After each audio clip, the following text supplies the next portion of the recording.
हम तो अच्छे भाव से आए हैं, सिर्फ कथा सुनने आए हैं।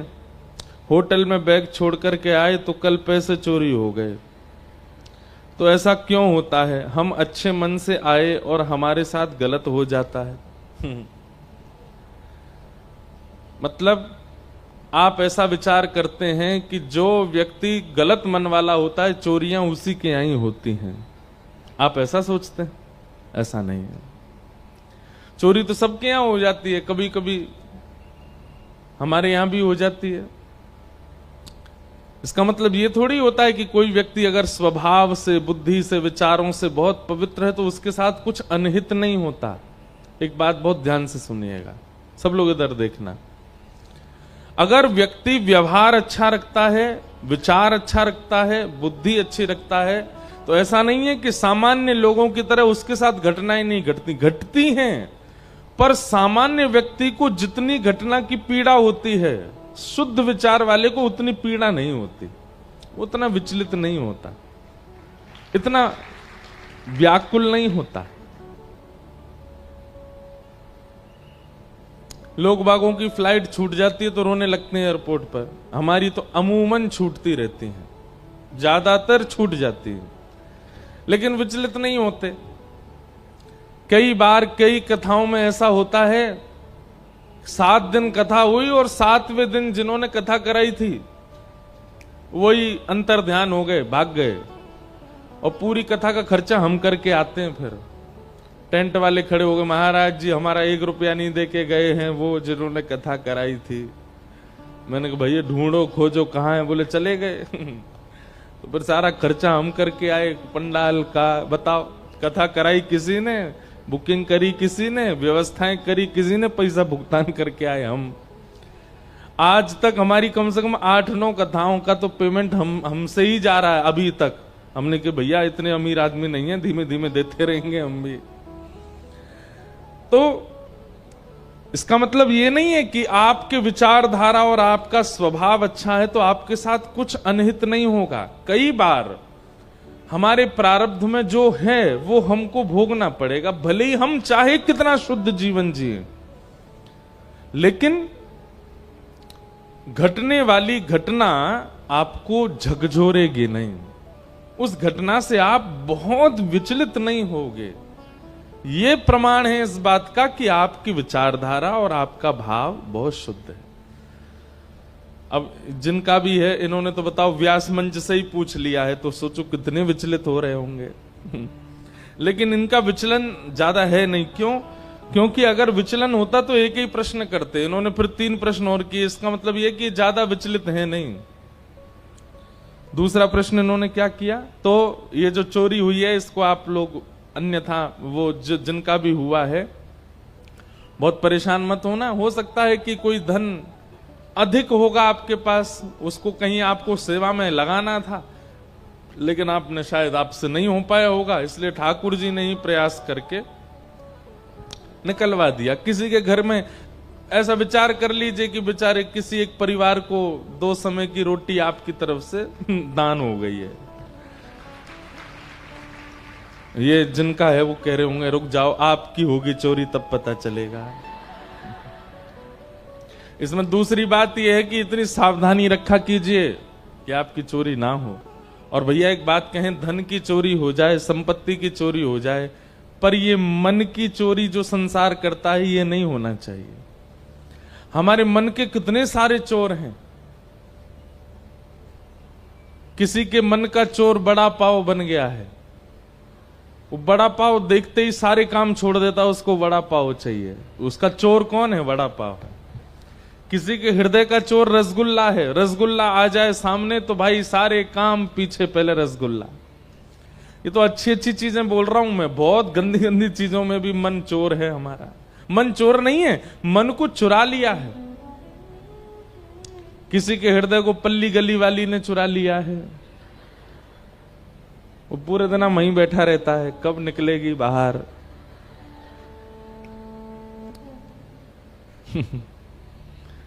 मन का चोर, ये धन चोरी हो जाए, संपत्ति चोरी हो जाए, थोड़ी थोड़ी ये सब हो तो इतना विचलित नहीं होना, पर हमारा मन कोई और ना चुरा ले, मन को तो केवल चित चोर चुरावे, मन को तो केवल हमारे ठाकुर जी चुरावे, और कोई नहीं। इसकी चिंता रखिएगा। और ये जो भी धन आपका अगर ज्यादा ही धन चला गया है तो आप कथा के बाद जो आयोजक हैं उनको बता देना, अगर उनकी योग्यता होगी तो थोड़ा बहुत व्यास मंच से आपको दे देंगे। इसका मतलब ये नहीं 100 लोग आ जाए बोला हमारी भी हुई है चोरी, दो। दूसरा प्रश्न है आपका, और अभी वृंदावन से लौटे हैं। अब देखो आप ज्यादा विचलित नहीं हो, इसीलिए आपने तुरंत दूसरे प्रश्न में कितनी भावुक बात कही।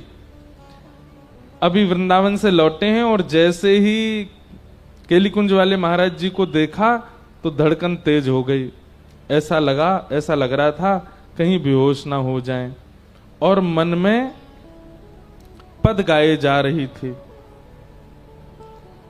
जो आप हमेशा गाते हैं। आज भी थोड़ा समय मिले तो गा दीजिएगा। कई जन्मों से बुला रहे हैं, और ये पद गाते गाते ऐसा लग रहा था अब इस जीवन में कुछ बाकी नहीं रहा, अत यहां प्राण भी निकल जाए तो कोई गम नहीं है। देखो ये भाव की शुद्धता है। किसी वैष्णव को देख करके, किसी महापुरुष का दर्शन करके, किसी ब्रजवासी का दर्शन करके, और कोई नहीं है, केवल उसके माथे पर तिलक लगा है, वैष्णव भाव है, उसका दर्शन करके आपके चित्त में बहुत प्रेम उमड़ने लग जाए तो समझ जाओ ठाकुर जी आपको स्वीकार कर चुके हैं। इसीलिए ऐसा होता है। हमारे भक्तमाल में एक भक्त की कथा आती है, श्री मधुकर शाह जी। मध्य प्रदेश में एक स्थान है ओरछा। ओरछा में राम राजा सरकार का मंदिर है। आप लोगों के यहां से मध्य प्रदेश थोड़ी दूर है, ज्यादा दूर नहीं है। वहीं मध्य प्रदेश में उत्तर प्रदेश बॉर्डर के पास में, झांसी के पास में ओरछा राम राजा सरकार, वहां के राजा थे श्री मधुकर शाह। उनका ऐसा नियम था, कोई भी तिलकधारी अगर उनको दिख जाता था, कंठीधारी, धोती पहना हुआ, किसी भी रूप में कोई वैष्णव भेष में उनको दिखता था, अपने सैनिकों को उन्होंने आज्ञा दे रखी थी कि कोई भी वैष्णव भेष में दिखे उसको ससम्मान मेरे नगर में लाया जाए। उसको माला पहनाते, तिलक करते, आरती करते, दक्षिणा देते। अपरिचित, जानते ही नहीं है, फिर भी क्यों? क्योंकि तुमने कंठी पहनी है, तुमने तिलक लगाया है, तुमने धोती पहनी है, तुम ठाकुर जी के भेष में घूम रहे हो, इसलिए। ऐसे थे श्री मधुकर शाह जी। एक बार मनचले लोगों ने गधे को पकड़ के उसको तिलक लगा दिया और उसके गले में कंठी माला पहना दी और उसको ओरछा के मार्ग में छोड़ दिया। बोले ये मधुकर शाह राजा जो है, ये बहुत अपने आप को तिलकधारियों को प्रणाम करना, कंठी वालों को प्रणाम करना, ये बहुत अपने आप को बहुत विशिष्ट दिखाता है, इसको प्रणाम करके दिखाए तो माने हम। ये कहता है तिलकधारी कोई भी हो मैं सबको वंदन करूंगा, तो लोग गधा आ रहा है तिलकधारी। मधुकर शाह ने अपनी ओरछा के परकोटे में सैनिक बैठा रखे थे, और जगह के राजा तो सैनिकों को धनुष बाण लेके बैठाते थे कि कोई आक्रमणकारी आए तो मार देना। लेकिन मधुकर शाह ने पूजा की थाल, माला और दक्षिणा लेकर के बैठा रखे थे। कोई भी संत अगर ओरछा के बाहर से निकले, उनको रोक करके पूछना, अगर अवसर हो तो भीतर लाना, नहीं तो तुम ही लोग वहीं से तिलक, माला और दक्षिणा देकर के विदा कर देना। जैसे ही गधे को आते देखा, तिलक लगा था उसके चेहरे पे, तो जितने सैनिक थे वो थोड़े से घबरा गए। बोले राजा की तो आज्ञा है कि तिलकधारी, कंठीधारी कोई दिखे उसको प्रणाम करना है, अभी गधे को कैसे प्रणाम करें। सैनिक गए मधुकर शाह राजा के पास और कहा, राजन आज एक आश्चर्य हुआ है। बोले क्या? और दिन तो मानव तिलक लगा करके आते हैं, कंठी पहन के आते हैं तो हम उनको प्रणाम करते हैं, पर आज एक ऐसा जीव तिलक लगा करके आया कि हम सोच रहे हैं प्रणाम करें कि नहीं। मधुकर शाह बोला कौन है? बोले आप खुद ही चल के देखो। बाहर आकर के देखा तो एक गधा घूम रहा था, घास खा रहा था, उसके तिलक लगा था, गले में कंठी माला थी। मधुकर शाह के नेत्र सजल हो गए, आनंदित हो गया और अपने सैनिकों से बोला, अरे तुमने प्रणाम क्यों नहीं किया? बोले कि महाराज ये तो गधा है। अरे गधा नहीं है तो? बोले आज तक हमने 2 पैर वाले वैष्णव देखे थे, आज 4 पैर वाला वैष्णव आया है, प्रणाम करो इसको। और मधुकर शाह ने अपने सैनिकों सहित प्रणाम किया उस गधे को।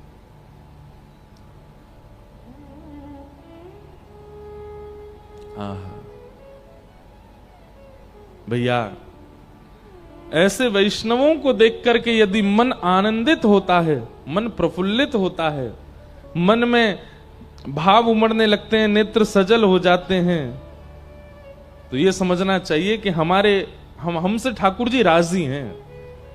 आपके सामने महाराज कितने बड़े संत आ जाएं, लेकिन आपके चित्त पर कोई फर्क नहीं पड़ता, अपनी स्टाइल में कोई कमी नहीं आती है, अपनी बोली चाली में, देखने में कोई फर्क नहीं पड़ता है, जैसे थे वैसे ही रहे एक वैष्णव के आने के बाद भी, तो समझो ठाकुर जी ने स्वीकार नहीं किया आपको। कई बार मुझे लगता है कि गुरुजनों के सन्मुख गए,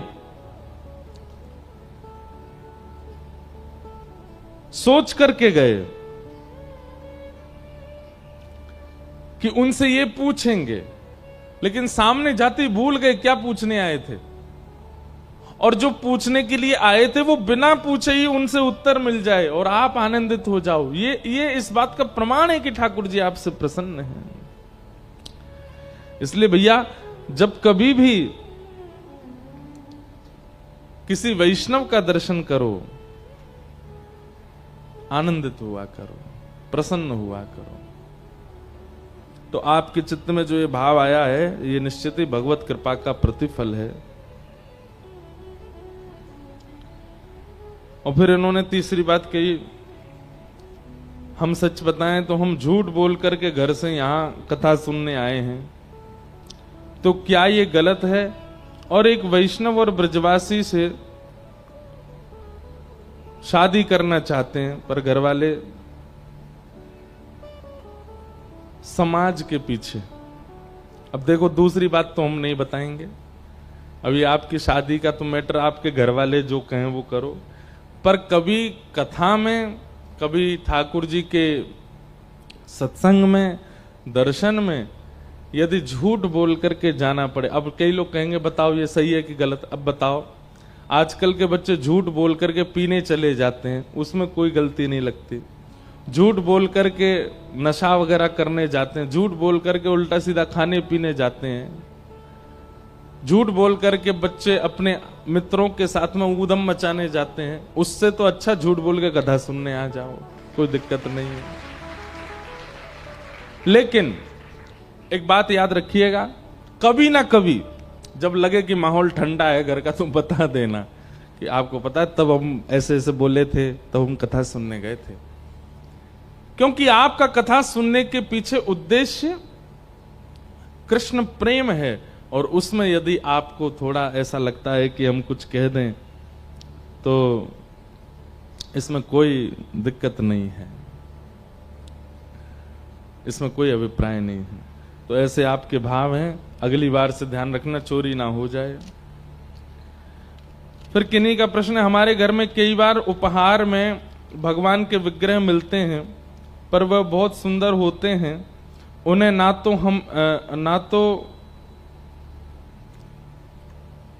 तो छोड़ने का मन होता है, ना उनकी सेवा हो पाती है, तो उनका क्या करना है? आपको भी उपहार में कई सारे विग्रह मिलते हैं, तो आप क्या करते हैं? देखिए, पहली बात, हमें तो जितने मिलते हैं हम तो बांट देते हैं। हमारे पास लोग ही इतने आते हैं, एक देके गया, कोई दूसरा तीसरा आता है तो उसको हम दे देते हैं, और कोई हमको बहुत ज्यादा ही भा जाते हैं तो फिर उनको हम भी ले जाते हैं। अपने किसी प्रिय को, जिस पर विश्वास होता है कि ये संभाल के रखेगा, उसको दे देते हैं, जो ले जाते हैं साथ में। क्योंकि इतने सारे स्वरूपों को व्यवस्थित करना बहुत मुश्किल हो जाता है। आपके यहां अगर इतने लोग नहीं आते हैं तो ऐसा कीजिए, होली दिवाली आती है, उन सब के लिए रखा करो, सारे रिश्तेदारों को कोरियर कर दो, लो भाई तुम्हारे यहाँ ये विग्रह, तुम्हारे यहाँ ये चित्रपट, हमारी तरफ से स्वीकार करो। ठाकुर जी का स्वरूप है, अगर सेवा हो सके तो घर में करो, नहीं हो सके तो उनको अपने किसी प्रियों को भेज दो, भेंट कर दो, जहां पर वो प्रेम से विराजमान रहे। कहते हैं भगवान विष्णु चातुर्मास में निद्रा में रहते हैं, तो फिर श्री कृष्ण का जन्म चातुर्मास के भादों में कैसे हुआ? इसके पीछे की कहानी क्या है? कहानी नहीं, कथा बोलो। दूसरी बात, आपने कहा कि चातुर्मास में ठाकुर जी का शयन होता है, तो फिर भगवान कृष्ण का प्रादुर्भाव कैसे हुआ? हमारी आपकी तरह नहीं सोते हैं ठाकुर जी, मतलब सो गए, अब कोई काम ही नहीं कर रहे हैं, बस पड़े हैं। शयन का मतलब होता है विश्राम। विश्राम मतलब ठाकुर जी किससे विश्राम लेते हैं? सृष्टि का पालन नारायण करते हैं, लेकिन चातुर्मास प्रारंभ होते ही नारायण उस पालन से, सृष्टि के पालन से विश्राम लेते हैं, छुट्टी ले लेते हैं, और उतने दिन महादेव सृष्टि का पालन करते हैं, अपने कार्य से छुट्टी पर रहते हैं। और इसीलिए छुट्टी पर थे, प्रेमियों के लिए कृष्ण बन के चले गए उसी काल में। समझ में आई बात? अगर कोई व्यक्ति रोज अपने काम पर जाता है और रविवार के दिन वो बढ़िया सूट बूट पहन करके, परफ्यूम लगा करके अपनी किसी प्रिय से मिलने चला गया, और वहां उसको ऑफिस का कोई व्यक्ति मिल जाए और वो कहे, ए भैया तुम तो छुट्टी पे थे, तुम तो लीव पर थे, यहां कैसे आ गए? बोले भाई छुट्टी पर काम से हैं, प्रेमियों के यहां तो जा सकते हैं ना। तो ऐसे ही श्री ठाकुर जी पूरी सृष्टि का पालन करते हैं, परंतु चातुर्मास के समय श्री ठाकुर जी विश्राम में रहते हैं कि भाई अब ये संसार का संभालने का कारभार महादेव आप संभालिए। उस समय ठाकुर जी छुट्टी में, विश्राम में है। इसका मतलब ये नहीं कि वो सो गए 4 महीना बाद उठेंगे। हमारी भावना ऐसी होती है कि पहले दिन ठाकुर जी सोए, अब देव उत्थान एकादशी पर उठेंगे। मूल रूप से भाव ऐसा है कि ठाकुर जी ने अब सृष्टि का कार्यभार महादेव को दिया, अब देव उत्थान एकादशी पर ठाकुर जी कार्यभार स्वयं फिर संभाल लेते हैं। इस बीच में अवकाश में ठाकुर जी अपने प्रियों को आनंदित करने के लिए श्री कृष्ण रूप में पधारे और कृष्ण रूप में आकर के पूरी लीला की, इसलिए ठाकुर जी का प्रादुर्भाव हुआ। ऐसे भाव हैं। ये कुछ प्रश्न आए थे, इन सबको हम प्रणाम करते हैं। और भी कई भाव आए हैं। पूंछरी के लौठा का सारांश बता दीजिए, आप कल भूल गए थे। हमने बता रखा है कई बार। पूंछरी के लौठा श्री हनुमान जी महाराज हैं। ये हनुमान जी महाराज गिरिराज जी की तलेटी में रहते हैं, क्योंकि द्वापर में भगवान ने इनसे कह दिया कि भाई अब 4 युग तक आप केवल कथा सुनो। त्रेता में आपने बहुत सेवा की, अब आप केवल आनंद करो, हमारी लीला का दर्शन करो, अब आपसे श्रम नहीं कराना हमें। लेकिन कृष्ण रूप को देखने के लिए हनुमान जी व्याकुल हो गए, तो पूंछरी के लौठा बनकर के, एक पहलवान बनकर के गिरिराज जी में आके पड़े। ठाकुर जी अपनी गैया चराने रोज गिरिराज जी जाते हैं, और वहां गिरिराज जी में श्री ठाकुर जी ने जैसे ही देखा कि एक पहलवान पड़ा है, तो ठाकुर जी ने जाकर के कही, बाबा तुम खूब पहलवान हो, हम पे राक्षस आक्रमण करते ही रहते हैं, अगर आप कृपा करो हमको पहलवानी सिखा दो। तो ये पूंछरी के लौठा हनुमान जी ठाकुर जी को पहलवानी सिखाते हैं। इतने सारे राक्षस आपके ऊपर आक्रमण करते हैं ताकि उनसे आप डिफेंस कर सको। जब गोवर्धन लीला हुई, सब ब्रजवासियों ने गिरिराज पर्वत की नीचे प्रवेश करके अपने आप को सुरक्षित किया, तो उस समय ठाकुर जी ने जैसे गिरिराज जी धारण किए, तो विशाल गिरिराज जी बीच में, ठाकुर जी तो गिरिराज जी कभी इधर जामे, ऐसे तराजू की तरह हिल रहे थे श्री गिरिराज जी, और बीच में ठाकुर जी खड़े थे। अब जहां की तरफ गिरिराज जी झुके, वहां के ब्रजवासी सब अपनी अपनी छड़ी लगावे, लेकिन छड़ी से 21 किलोमीटर लंबे चौड़े पर्वत पर कोई बाहर जाएगा? कुछ नहीं होगा। ब्रजवासी बोले, उनको लगी छड़ी तो ही उठ जाएंगे ये, अपनी अपनी छड़ी लगावे। तभी ठाकुर जी कहे, भाई ये ब्रजवासी इतने बोले, छड़ी तो उठा रहे हैं, बताओ गिरिराज जी है। तब ठाकुर जी पूंछरी के लौठा पहलवान जी हनुमान जी को आज्ञा करते हैं, आप जाओ। और तब श्री हनुमान जी महाराज दौड़ करके आते हैं, और आकर के सब ब्रजवासियों के साथ वे भी अपना बल लगाते हैं कि गिरिराज जी ऊपर हों। सब ब्रजवासी तब हनुमान जी को देख के कहते हैं, पूंछरी के लौठा की हुप हुप। जैसे जोर लगा के हई सा, ऐसे बोलते हैं ना हम लोग, जोर लगाते हैं तो थोड़ा एक स्वर निकालते हैं, ऐसे ही पूंछरी के लौठा हनुमान जी ने जैसे ही अपनी छड़ी लगाई तो गिरिराज जी ऊपर होने लगे।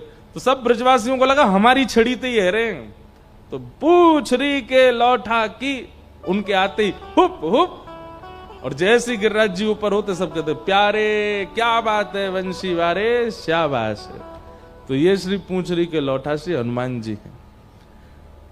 ठाकुर जी जब ब्रज से नाथद द्वार चले गए आज से 500 वर्ष के आसपास, तब से पूछरी के लौटा हनुमान जी प्रतीक्षा कर रहे हैं ठाकुर जी की कि ठाकुर जी वापस ब्रजमंडल कब आएंगे। अजब कुमारी बाई के लिए ठाकुर जी गिरिराज जी से नाथद द्वार उदयपुर चले गए। कुछ वर्ष बाद ठाकुर जी के आने की संभावना है। उनकी प्रतीक्षा में आज भी हनुमान जी वहां लेटे हैं। ये श्री हनुमान जी महाराज का ही स्वरूप है, पूछरी के लौटा। तो ये सारे भाव हैं, आप सबके भावों को हम बारंबार प्रणाम करते हैं। बोलो वृंदावन बिहारी लाल की। अब कथा क्रम को हम पूरा कर देते हैं। बहुत लंबी कथा हमारी रह गई। कल तो हम अलग ही भाव में सब बोलते जा रहे थे। कभी कभी भाव हमको आते तो रोज ही है, पर हम बंध जाते हैं कि हमको यही बोलना है, हमको यहां तक कहना है। कई बार अपने मन की बात मान लेते हैं तो फिर बहुत सारे भाव आते हैं, तो फिर सबको स्पर्श करते हैं।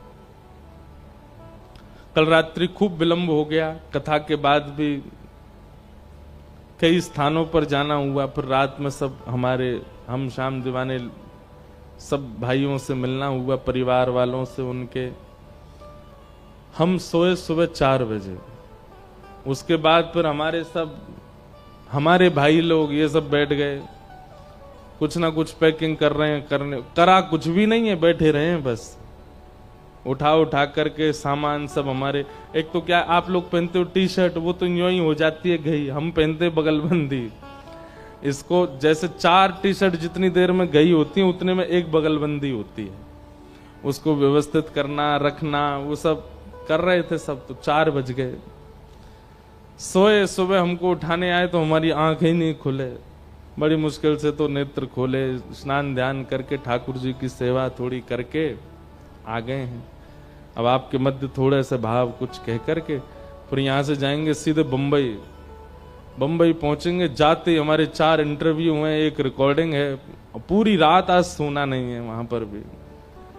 फिर कल पंढरपुर जाएंगे, पंढरीनाथ भगवान का दर्शन करेंगे। और परसों से कोल्हापुर में 4 दिन का हरि भक्त चरित्र, कुछ अपने भारत के श्रेष्ठ भक्तों के चरित्रों का कुछ भाव वहां सुनाएंगे। तो हमारा तो जीवन ऐसे ही कर दिया। हमारे ठाकुर जी ने कान पकड़ लिए हमारे और कह रहे हैं तो पे और कोई काम नहीं है, तू 24 घंटा केवल मेरो ही भजन करतो रहे, मेरी कथा सुना, मेरी बात कर, मेरे ही संग बैठो रहे। हमको सोने भी नहीं दे रहे हैं लाल जी की, नहीं तू तो केवल मेरो चिंतन कर। ये सौभाग्य है हमारा कि हम पे और कोई काम है ही नहीं है। हम केवल ठाकुर जी का नाम गाते रहते हैं, कथा सुनाते रहते हैं, उन्हीं की बातें करते रहते हैं। ये आनंद है। इसीलिए विश्राम ना मिलने पर भी ज्यादा विचलित नहीं होते, प्रसन्न रहते हैं। कम से कम संसार के लिए तो समय नहीं है ना। अब 2-2, 2.5, 4-4 महीने हो जाते हैं, घर वालों से मिल नहीं पाते, फोन पे ही बात होती है बस। लेकिन कम से कम भोग वृत्ति से तो नहीं घूम रहे ना दुनिया में, भोग तो नहीं कर रहे ना, ठाकुर जी का नाम ही गा रहे हैं। इसलिए अच्छा है, जब तक प्राण है, जब तक युवा अवस्था है, जब तक कर पा रहे हैं। सबकी एक समय की अवधि होती है, हमारे समय की अवधि पता नहीं कब तक है। तब तक हरि नाम में ही ये जीवन निकल जाए, बस यही हमारा भाव है। हरि नाम लेने वाला, हरि नाम लेने वाला, हरि नाम गाने वाला, हरि नाम गाने वाला, हरि का है प्यारा, हरि का भजन करो, हरि है हमारा,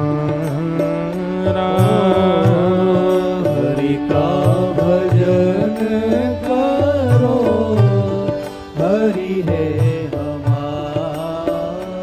ओ हरि का भजन करो, हरि है हमारा।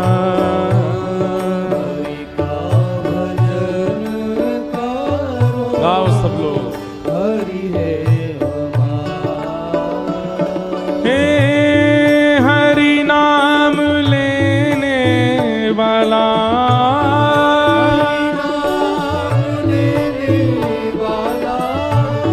हरि नाम गाने वाला,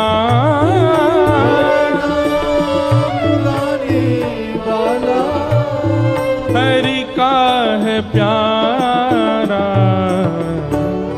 हरि का भजन करो, हरि है हमारा। हरि का भजन करो, हरि है हमारा। हे कोई कहे राधे श्याम, कोई कहे सीताराम, कोई कहे राधे श्याम, कोई कहे सीताराम।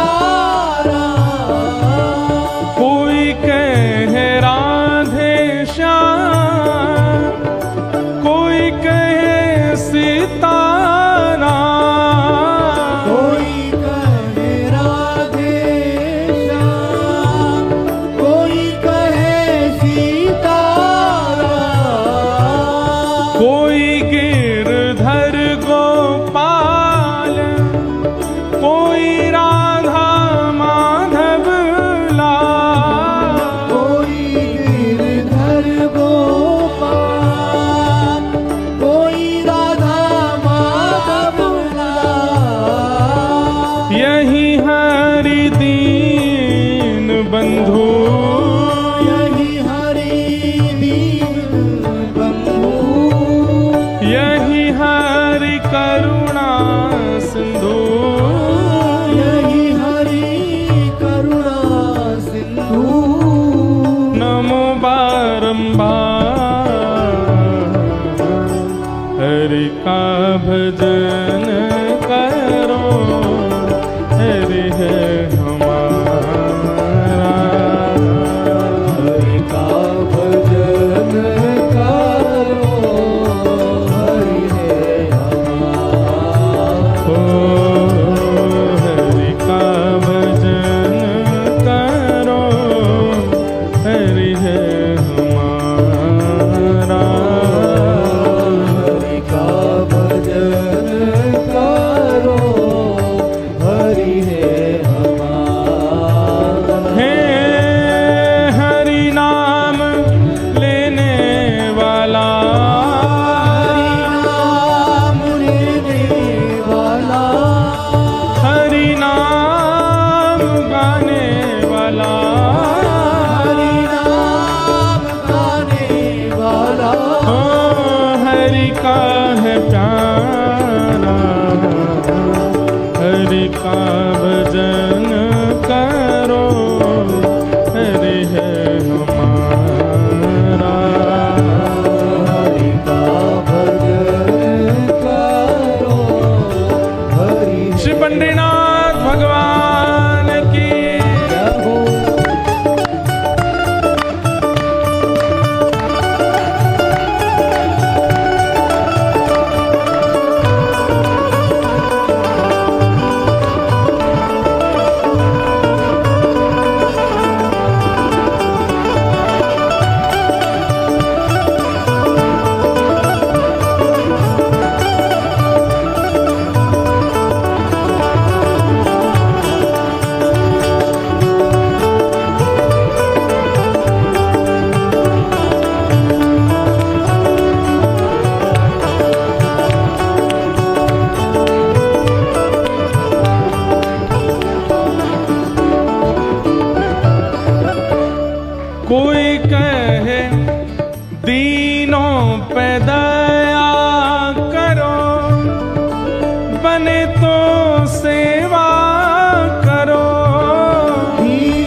यही भक्ति यही योग, भक्ति यही योग, यही ज्ञान सारा। हरि का भजन करो, हरि है हमारा। हरि का भजन करो, हरि है हमारा। हरि का भजन करो, हरि है हमारा। हरि का करताल बजा के गाओ। करो, हरि है हमारा। हे हरि नाम लेने वाला, हरि नाम लेने वाला, हे हरि नाम गाने वाला, हरि नाम गाने वाला। ओ हरि का है प्यारा। हरि का भजन करो, हरि है हमारा। हरि का भजन करो, हरि है हमारा। राम कृष्ण हरि जय जय राम कृष्ण हरि, राम कृष्ण हरि जय जय राम कृष्ण हरि। जय राम कृष्ण हरि जय जय राम कृष्ण हरि, राम कृष्ण हरि जय जय राम कृष्ण हरि। जय जय राम कृष्ण हरि जय जय राम कृष्ण हरि, जय राम कृष्ण हरि जय जय राम कृष्ण हरि। जय जय राम कृष्ण हरि जय जय राम कृष्ण हरि। राम कृष्ण हरि जय जय राम कृष्ण हरि। हे राम कृष्ण हरि बोलो राम कृष्ण हरि, राम कृष्ण हरि बोलो राम कृष्ण हरि। राम कृष्ण हरि जय जय राम कृष्ण हरि, राम कृष्ण हरि बोलो राम कृष्ण हरि। जय राम कृष्ण हरि बोलो राम कृष्ण हरि, जय राम कृष्ण हरि बोलो राम कृष्ण हरि। जय जय राम कृष्ण हरि बोलो राम कृष्ण हरि, राम कृष्ण हरि बोलो राम कृष्ण हरि। राम कृष्ण हरि बोलो राम कृष्ण हरि, राम कृष्ण हरि बोलो राम कृष्ण हरि। जय राम कृष्ण हरि बोलो राम कृष्ण हरि, राम कृष्ण हरि बोलो राम कृष्ण हरि। जय जय राम कृष्ण हरि बोलो राम कृष्ण हरि, राम कृष्ण हरि बोलो राम कृष्ण हरि। जय जय राम कृष्ण हरि बोलो राम कृष्ण हरि, जय राम कृष्ण हरि। जय जय श्री राधे, जय जय श्री राधे, जय जय श्री राधे। ठाकुर जी ने गिरवार धारण लीला करी। इंद्र ने आकर के ठाकुर जी से क्षमा मांगी और इंद्र की क्षमा के बाद फिर रास लीला का प्रसंग आया। भगवान ने ब्रज की गोपांगनाओं के साथ में रास विहार किया। मैं हर कथा में कहता हूं कि रास का मतलब नृत्य नहीं होता। कल मैंने बहुत व्याख्या की थी कि रास का मतलब क्या होता है। कोई विशिष्ट व्यक्ति अपनी प्रभुता भूल करके अपने प्रेमी के लिए बहुत सहज हो जाए, उसको रास कहते हैं। हरि की अत्यंत सहजता अवस्था को, अत्यंत सहज अवस्था को, ईश्वर की अत्यंत सहजावस्था को रास कहते हैं। हम ठाकुर जी का भोग लगाते हैं, ये रस है। हम श्रृंगार करते हैं, ये रस है। हम कथा सुनते हैं, ये रस है। हम वृंदावन जाते हैं, ये रस है। लेकिन ठाकुर जी हमसे भोग बोल करके बनवाते हैं, ये रास है। ठाकुर जी कह के अपना श्रृंगार करवाते हैं, ये रास है। हमें वृंदावन जाना नहीं पड़ता, हम जहां रहते हैं वहीं वृंदावन जैसा अनुभव होने लग जाता है, ये रास है। मंदिर नहीं है, ठाकुर जी नहीं है, लेकिन घर में बैठे बैठे ही अनुभव होने लगता है कि सामने पंडरीनाथ खड़े हैं, चारों तरफ सब वारी लेकर के जय जय राम कृष्ण हरि का कीर्तन कर रहे हैं, ये अनुभव रास है। रस और रास। आपने भगवत प्राप्ति के लिए साधन किए वो रस, और ठाकुर जी ने आपकी प्राप्ति के लिए जो किया वो रास। भैया हम एक बात कहते हैं, हम सब कौन हैं? हम सब हैं गुल्ला। कौन है? गुल्ला। बोलो कौन है हम? गुल्ला। और श्रीमद् भागवत क्या है? रस। अपने अपने सब गुल्लान को या रस में डालो तो कहां बन जाओगे? रसगुल्ला। और जैसे ही रसगुल्ला बन जाओगे तो श्री श्याम सुंदर या रसगुल्ला को भोग लगाएंगे।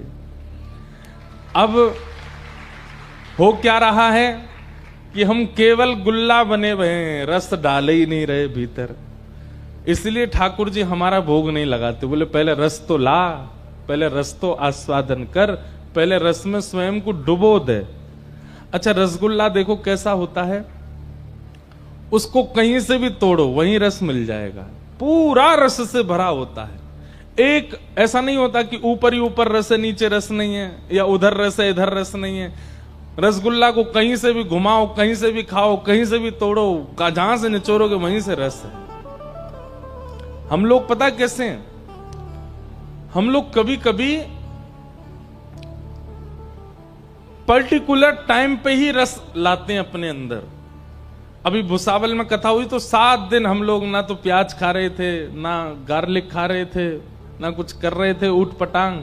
और घर में कोई बात भी ऐसी होती थी, अरे भाई अभी कथा चल रही है, अभी कोई नहीं, 7 दिन बाद देखेंगे जिसको देखना है। हमारा रस कैसा? पर्टिकुलर टाइम में ही रस आता है हमारे अंदर। पर भाई रसगुल्ला खाने वाला तो कभी भी खा सकता है ना, वो ये थोड़ी देखेगा वो तभी रस होएगा तब खाऊंगा। हम कोई आम थोड़े ही है कि सीजन आएगा तभी हम में रस आएगा। रसगुल्ला वो तो हमेशा रस से भरा रहता है। हमारे जितने भक्त हैं जिनके हम नाम बोलते हैं, ये सब ऐसे हैं, इनके पास कभी भी ठाकुर जी जा सकते थे। क्यों? ये हमेशा रस में ही भरे रहते हैं। हम लोग पर्टिकुलर टाइम है हमारा, हम तभी रस में रहते हैं, उसके अलावा नहीं रहते। जिस दिन इस भागवत रूपी रस के अपने रोम रोम में इस रस को पिरो लोगे और 24 घंटा फिर रस में ही रहोगे, तो एक दिन रास बिहारी आकर के आपके रस को चखेंगे। वही है रास, वही है रास।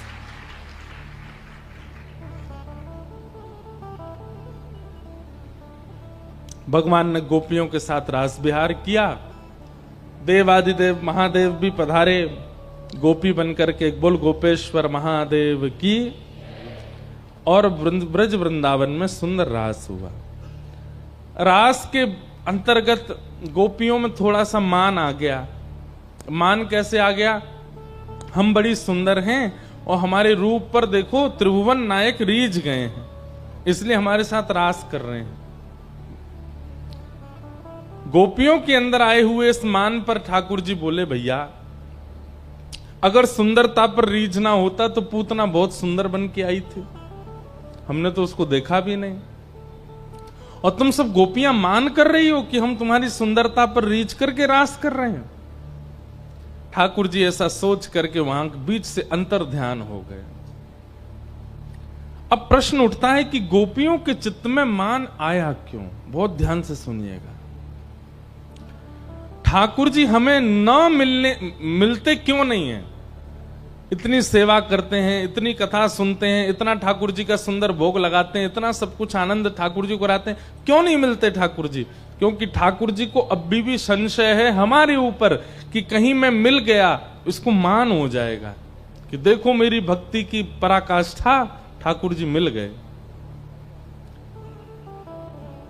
अरे महाराज, ठाकुर जी मिलना तो बहुत दूर की बात, कोई व्यक्ति 7 दिन नियमित रूप से अगर कथा सुन लेता है ना तो उसको मान हो जाता। बोले एक दिन भी मैंने नागा नहीं किया, महाराज जी से पहले आ जाता था कथा में, और महाराज जी जाते उसके बाद जाता था कथा से। और भली चलाई कई लोग तो व्रत और कर लेते हैं, कथा में भी फलाहार करते हैं 7 दिन, फलाहार करते हैं, जमीन पे सोते हैं, तो उनको और ज्यादा मान हो जाता है। वो बात बात पे यही बताते रहते हैं, बोले कथा तो सब भुसावल वालों ने सुनी, पर मेरी जैसी नहीं सुनी होगी। फलाहार करके नीचे जमीन में सो के कथा सुनता था मैं। हमको इतनी सी बात पे मान हो जाता है कि हमने कथा सुनी तो ठाकुर जी मिल गए तो फिर भैया सबसे, आज तो सोशल मीडिया का जमाना है, आज ठाकुर जी मिलेंगे सबसे पहले हम कहेंगे बाकी बात बाद में होगी, पहले सेल्फी होगी। और सारे सोशल मीडियाओं पर डलेगी, देखो ठाकुर जी मुझसे मिले। आजकल हमारी स्थिति ऐसी है, कोई व्यक्ति कितना भी रोता हुआ दिखता ना, हमको महाराज जी से मिलना है। मैंने किया, हमको पता है क्यों मिलना, आओ कैमरा निकालो, फोटो खींचो। और फोटो खींचते ही वो ठीक हो जाता है, जाओ, हमें पता है कि इसीलिए हो। तो आजकल तो ऐसा जमाना और है, आदमी को अगर ठाकुर जी चुपचाप भुसावल में मिलकर के चले गए, रात में मानो ठाकुर जी आए, आपको सोते हुए को उठा, ए देख तेरी भक्ति से प्रसन्न होकर मैं आया हूं, चल अब मेरे साथ बैठ। और आप उस समय ठाकुर जी के संग बैठे और ठाकुर जी थोड़ी देर बाद चले गए, तो आप रोने लग जाओगे, ठाकुर जी मैं किसी को बता तो पाया ही नहीं कि आप मिले मुझे, और अगर बोल के बताऊंगा तो कोई मानेगा नहीं, प्रमाण मुझ पे है नहीं। ठाकुर जी कहेंगे बताना क्यों? बोले अरे आपको नहीं पता, बिना बताए तो काम चलेगा ही नहीं ना।